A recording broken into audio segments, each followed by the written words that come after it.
Well, hello everybody. We're on Zoom right now, and we have Micheal, Liebowitz and Carlos, and this is going to be a fantastic show and about objective reality, objective philosophy, and how that changes people's lives. So, the name of this event is Transformation Through Reason, and Micheal, I just want to start off with you. So I was scrolling through Facebook and I saw the most magnificent post I think I've ever seen.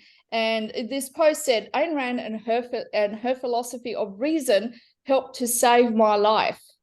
And I mean, I've been studying Ayn Rand's objective philosophy now for about a year, so not very long, but to change your life. And then I started to look you up, and I thought, wow, that has been a remarkable transformation in your life, particularly. So, do you want to tell us a little bit about that? Yeah. So when I say that Ayn Rand's philosophy saved my life, I mean it quite literally. When I first came across Ayn Rand, I was 25 years old and I was incarcerated. I had been incarcerated at that point for about 4 years. And reading Atlas Shrugged was just a revelation to me. I mean, here was this woman, and she was making an argument for an objective morality that could be proven, that wasn't dependent on forces outside myself, whether they be God or society or anything else. And she said it was discoverable by reason, and that reason was the primary value, and that rationality was the primary virtue. And I just thought, wow, that's so amazing, because I had lived my whole life based on emotion. If I wanted something, I did it. If I was angry, I acted on it. There was no thinking about it. But she was saying that you had to use your mind to actually discover what was in your best interest, and then it was moral to act that way.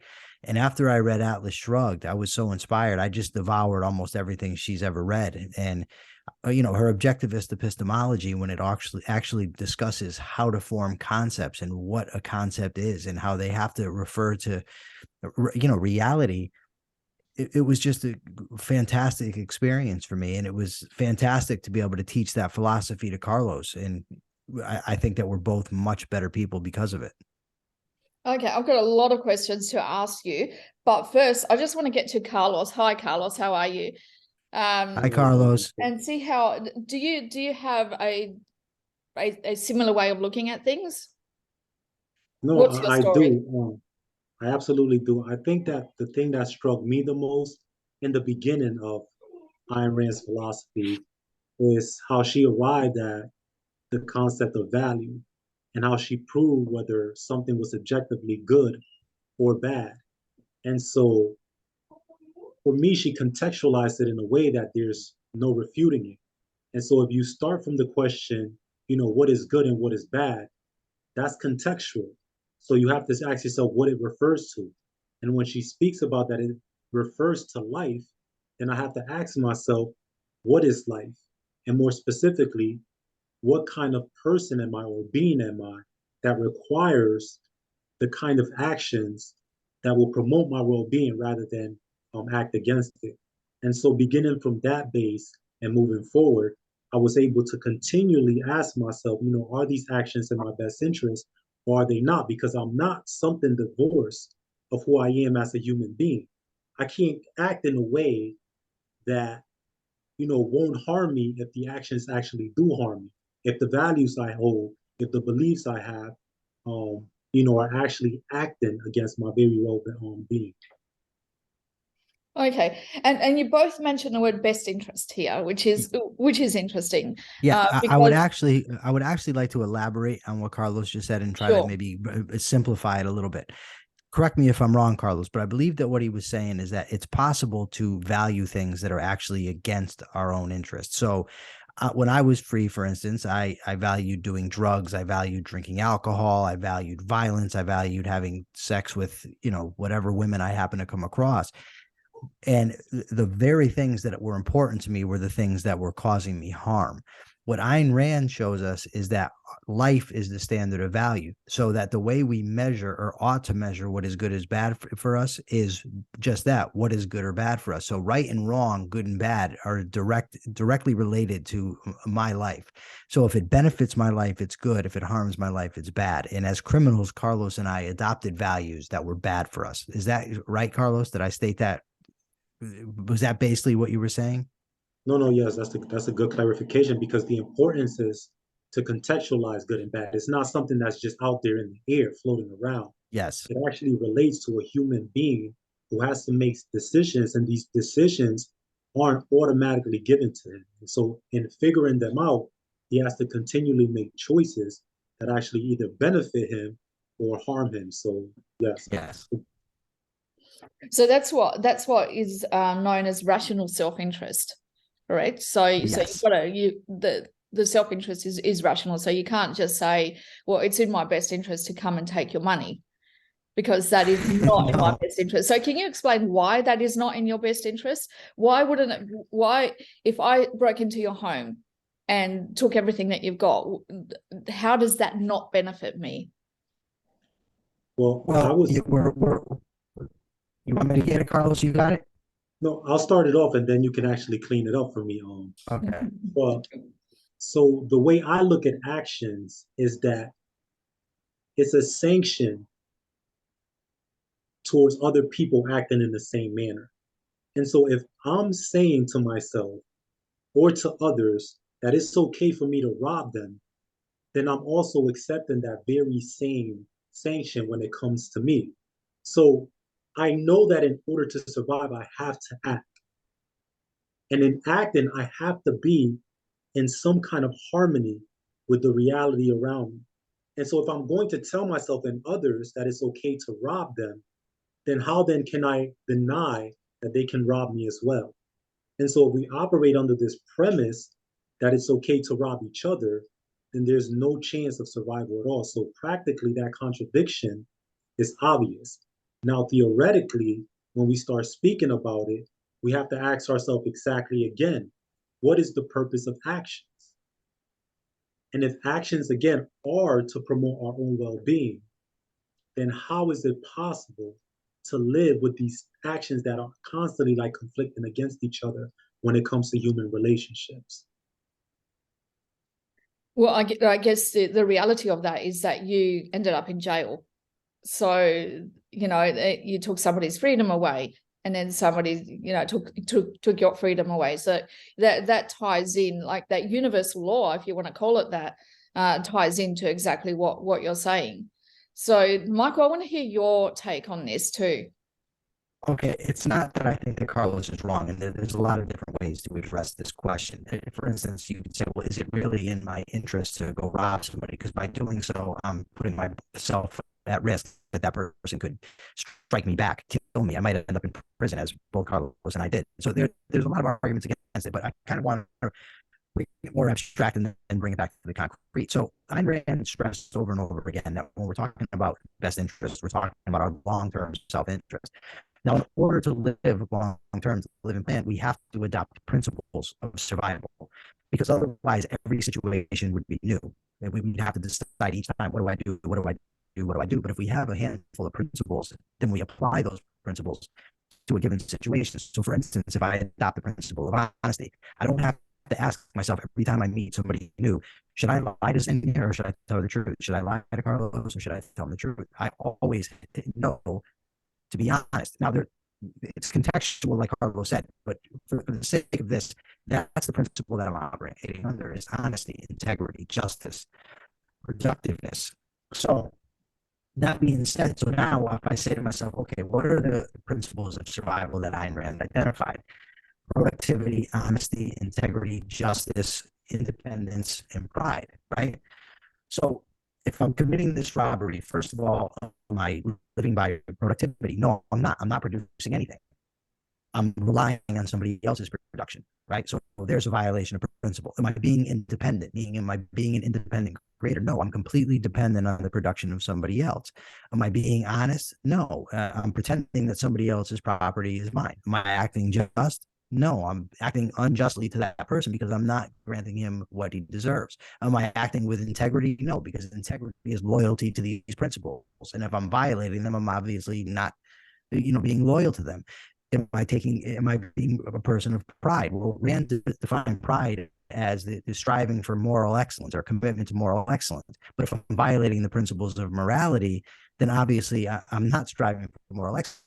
Now, one could say, well, in this given instance, you might be able to get away with that robbery, but I'm violating the principles of survival. And eventually that type of behavior is going to catch up to me because I'm going against reality. And whenever you set yourself up against reality, you're sure to lose, as both Carlos and I can testify to. Yeah, and I like that, violating the principles of survival. And I guess you can look at that two ways. So one is, the integrity, honesty, justice in your own life, and we can expand that to society. And I don't see that in society at the moment. What I see in society is a violation of people's rights all over the place. People being dependent and sacrificing other people to live, which may be a good idea to discuss in another show, because I want to keep this one to the personal. So you've got to act with those principles in your own personal life. But just very, very, very quickly, where do you see society going? Do you see what I'm seeing in society with all of these, people not really acting on rationality, not really acting on rational principles, but looking at ideologies and memes and whatever else, beliefs that are in society. I think a lack of rational ideology is precisely what most people are lacking. And that's evidenced by, I've recently been watching these interviews done by a guy named Jan Helfeld, and you can see these interviews on YouTube. And he interviews a lot of famous politicians, Nancy Pelosi, Joe Biden, Bernie Sanders, and there's a lot of other ones. And he'll ask them questions like, is it okay to use physical force against another person? Can an individual do that? And they say no. And then he says to them, well, is government have any power that's not delegated to them by the people? And they say no. And then he says, okay, can the government, use force through taxation? And they say, oh yeah. And he says, well, hold on a second. You've just told me that people don't have the right to use force and that the government only has powers delegated to it by the people.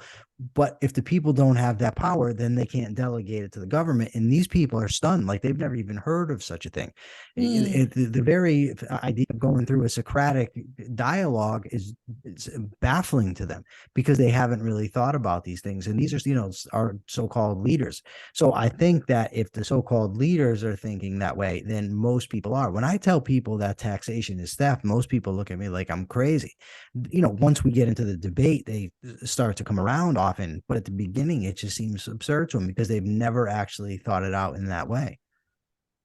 Yeah, exactly, because they bought into the ideology of socialism, and a lot of them don't actually, what I find, that they don't actually rationally think it through. They just repeat things, the roads, the hospitals, who's going to pay for the roads, that's the thing that they buy into, and they accept that you pay tax because there's roads.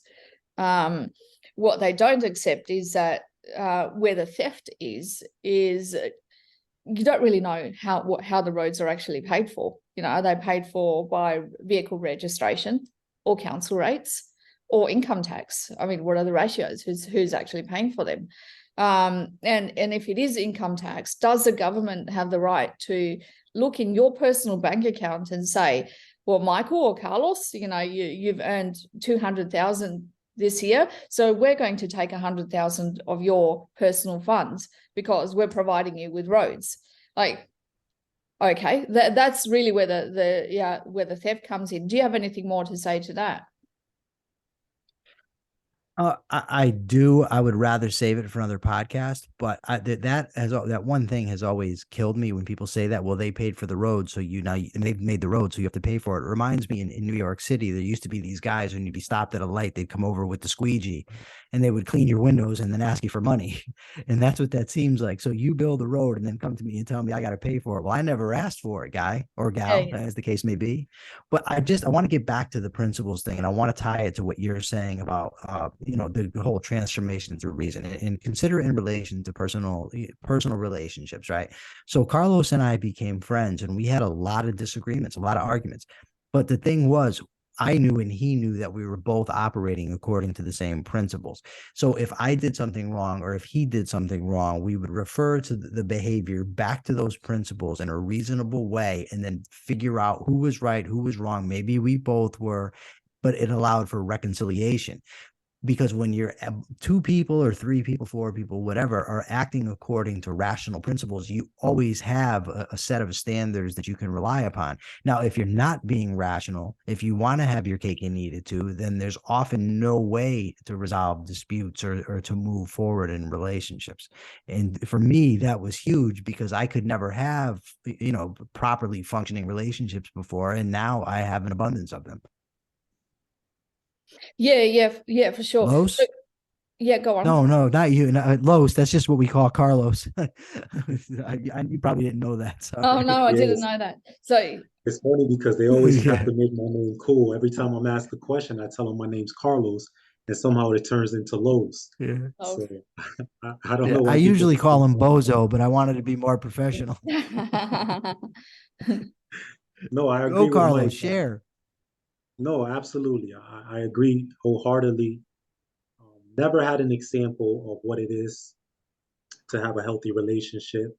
And at the time I met Mike, I found a reason to try to make a commitment to stay in a relationship that I knew could benefit me greatly, no matter how many difficulties I actually went through. And so I was somebody who was very insecure, had serious intimacy issues. And, Mike would like to do things like high five and hug every time we saw each other. And that made me very uncomfortable because that wasn't what I was used to. And so breaking out of all of these ideas and these beliefs and this culture that I grew up with, was very challenging. But like he said, we had the literature, we were following the principles, we were holding on to the appropriate standard, and we can always use that as a reference to improve ourselves. And I want to give a concrete example because this is very significant to show how much he actually helped me work through things. So as a child, I developed a big insecurity from believing that my mother should provide me with a certain kind of attention and affection. And I projected that onto my relationships with other women. And I would seek their approval no matter how messed up the woman was. And so I would disregard her character completely and just pay attention to how much I would feel worth something when they looked at me or when they interacted with me. And so I remember sitting across from Mike one day and he said, "Listen, I want to show you exactly how bad your problem is." And he put his hand over mine while there was a female correctional officer standing by. And I'm like, "Get your fucking hand off of mine." And he's like, "No, listen, try to process what's going on in your mind for the moment and understand that this is a very serious issue you got." And I'm like, "Okay, I'll do it later, but just get your fucking hand off of me right now."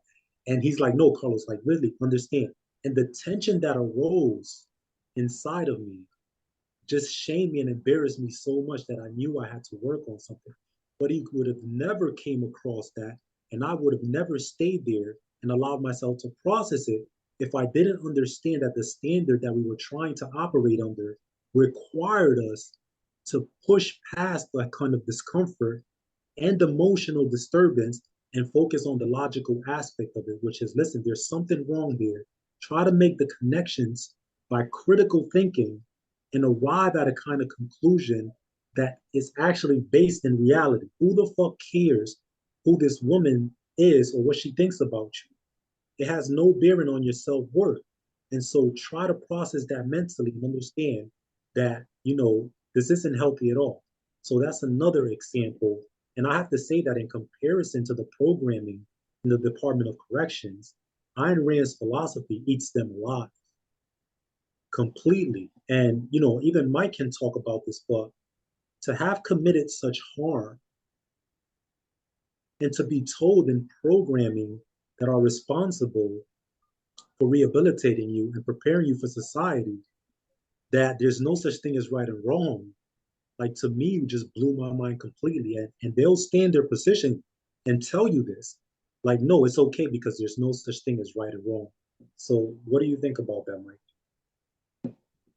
I think that a lot of the programming in the Department of Correction does just that. They tell us that they're so contradictory. They'll tell us there's no such thing as right and wrong, but on the other hand, tell us that we're really good people deep down. But if there's no such thing as right and wrong, then how the hell can somebody be good or bad? Everybody just is. And they drill that into your head over and over again. And what they end up with is criminals who feel good about being criminals. But, that's going to be another podcast too altogether to get into how screwed up the DOC is. I think we're going to definitely have to delve into that for sure. But I like the example that you gave, when I was showing you how bad it was, because I think it's important. And Ayn Rand and, her writings on self-esteem and human psychology talked about that, about having to be willing to look at yourself and being honest with yourself. And without that, we'd have nothing. No matter how ugly it was, no matter how bad of human beings we were always willing to look at it and to accept feedback from the other person. And our friend Brent also. And there's no substitute for honesty, and self-honesty especially is just a phenomenal experience and a phenomenal way to grow. And look at us, all the work we did, and now we're able to hang around and talk to smart Australian women. Yes. Yeah, that's awesome. And so would you say that this philosophy takes you back to like a rational self-love, so becoming the authentic person that you are actually meant to be at the core, without any of the beliefs and ideologies and things that society puts on you? So you becoming the rational you.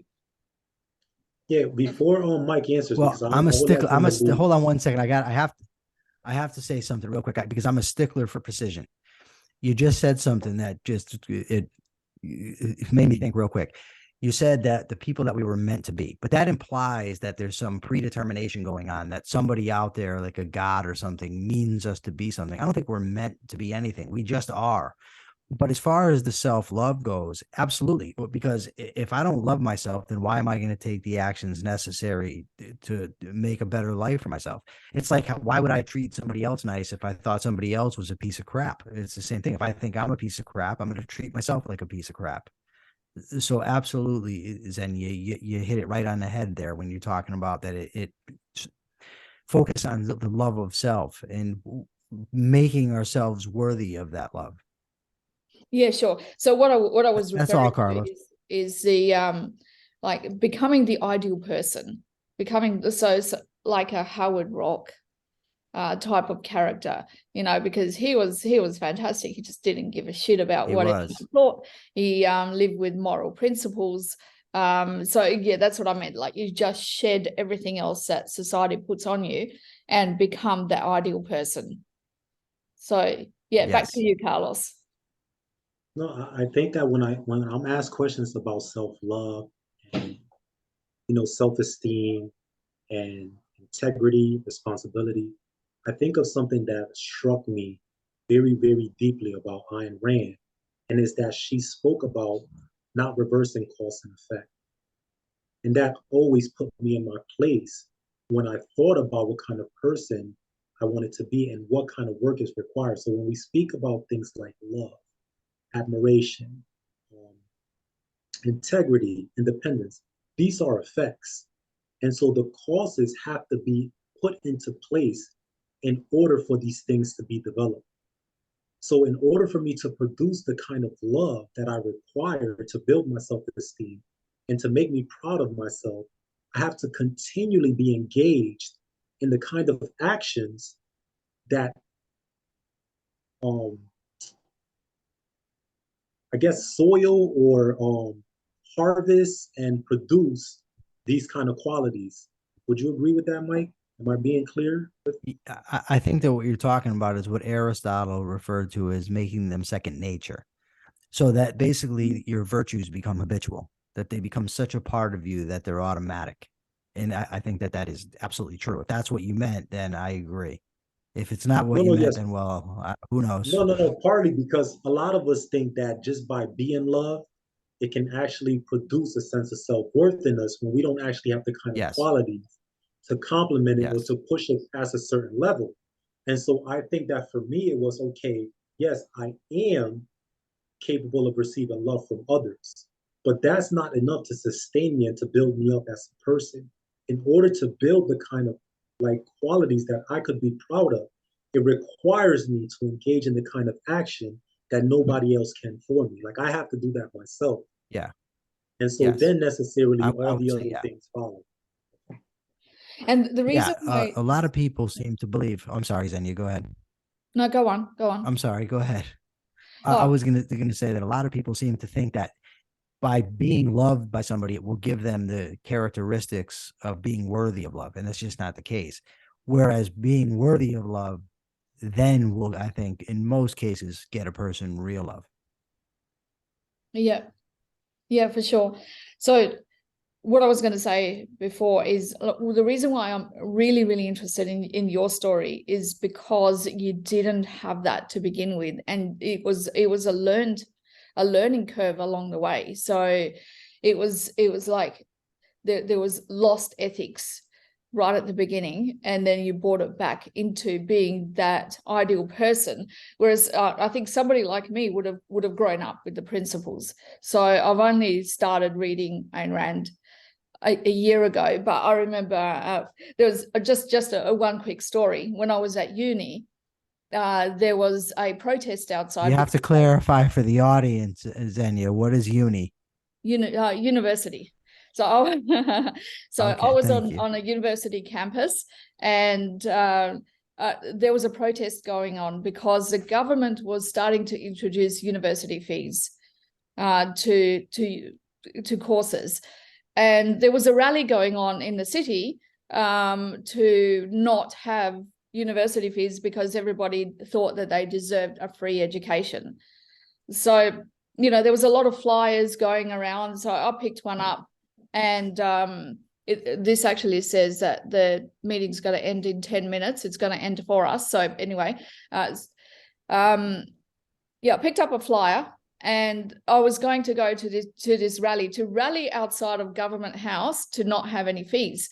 And I was at home getting ready, and my dad came home and he said, "What are you doing?" And I said, "Oh, I'm going to go to a rally." And he said, "About what?" And I said, "About free education. We all deserve free education." And he looked at me and he said, "The government doesn't owe you an education, Xenia." And I just went, penny dropped. Right. You're right. And I had nothing further to say to that because he was absolutely spot on correct. So these are the principles that I kind of grew up with. So when I first read Atlas Shrugged and Ayn Rand stuff, I thought, wow, somebody has actually put into words what we all know to be true. Like in our soul, I think people know this to be true. That's why you can get back to that truth and that rationality. But we're going to have to end it here, guys, because it's going to stop recording very soon. And we will be back next week. I would ask people if you have any specific questions for Micheal and Carlos to post them. I will put this as a link on Facebook, post them, and we'll address them in the next meeting. So thank you very much to both of you for being on. Hopefully the gods of the internet are smiling down on us today, and this actually records, and we can get a video out of this. And it's been an absolute pleasure to talk to both of you. Thank you. It's been a pleasure for us too. Thank you so much. Thank you, Xenia. Awesome.